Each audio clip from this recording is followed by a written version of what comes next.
2024년 12월 28일 토요일 죄 없는 아기 순교자들 축일 제1독서 요한 1서의 말씀입니다.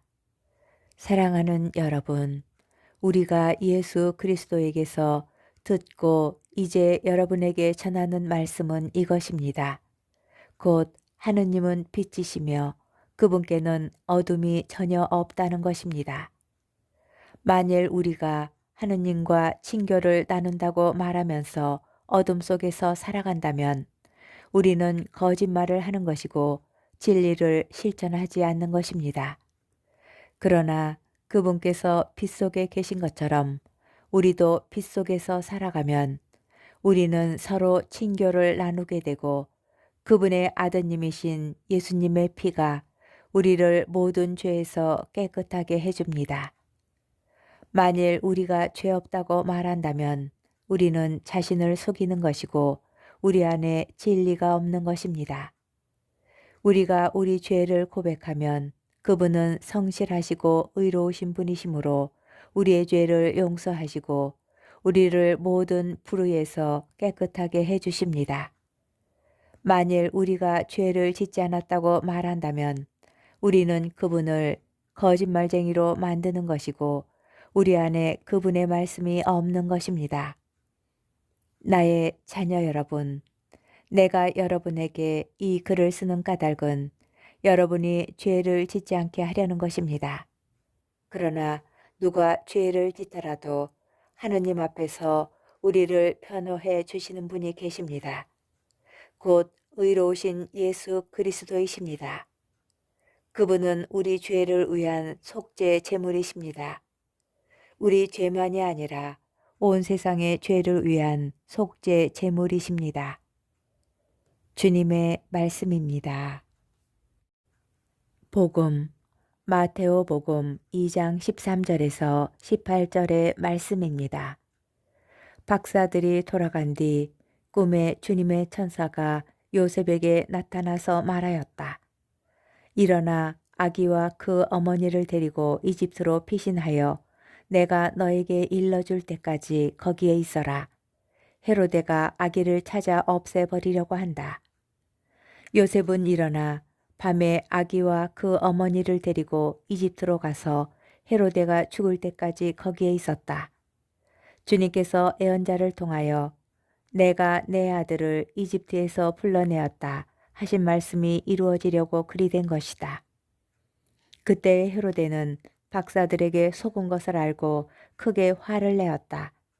그리고 사람들을 보내어 박사들에게서 정확히 알아낸 시간을 기준으로 베들레헴과 그 온 일대에 사는 2살 이하의 사내 아이들을 모조리 죽여버렸다.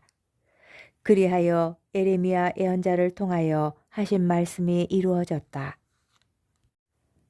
라마에서 소리가 들린다. 울음소리와 애끓는 통곡 소리. 라헬이 자식들을 잃고 운다. 자식들이 없으니 위로도 마다한다. 주님의 말씀입니다. 오늘의 묵상. 동방 박사들이 찾아왔을 때 헤로데는 예수님께서 메시아이심을 분명히 알고 있었습니다. 헤로데는 백성의 수석 사제들과 율법 학자들을 모두 모아놓고 메시아가 태어날 곳이 어디인지 물어보았다. 그는 예수님께서 베들레헴에서 태어나셨다는 것도 알았습니다. 그러나 구세주로 오신 그분을 경배하러 동방 박사들과 함께 가지 않습니다. 오히려 예수님의 탄생이 그에게는 위협으로 느껴졌고 결국 2살 이하의 사내 아이들을 모조리 죽여버리는 비극적인 일을 벌입니다. 헤로데가 이러한 선택을 한 이유는 자신의 자리를 놓치고 싶지 않았기 때문입니다. 그에게 중요한 것은 예수님을 통하여 이루어질 하나님의 구원이 아니었습니다. 자신이 지금 누리고 있는 것들, 그것들이 그에게는 하느님이고 구원이었습니다. 헤로데는 하느님을 주님으로 섬기지 못하는 사람의 최후 모습을 잘 보여줍니다. 아무도 두 주인을 섬길 수 없다. 한쪽은 미워하고 다른 쪽은 사랑하며 한쪽은 떠받들고 다른 쪽은 업신여기게 된다. 예수님 말씀처럼 우리는 두 주인을 섬길 수 없습니다. 영원한 생명과 하느님 나라를 바라볼 수 있는 사람만이 하느님을 주님으로 섬길 수 있습니다. 우리의 진짜 주님은 누구이신지 생각해 봅시다. 우리를 멈추게도 하고 움직이게도 하는 것, 절대로 빼앗기지 않도록 노력하게도 하고 가장 소중한 것으로 여기게도 하는 것, 바로 그것이 우리의 실제 주님이십니다. 헤로데에게 그 주님은 자신의 왕권이었습니다. 헤로데는 베들레헴과 그 온 일대에 사는 2살 이하의 사내 아이들을 모조리 죽여버렸다. 아멘.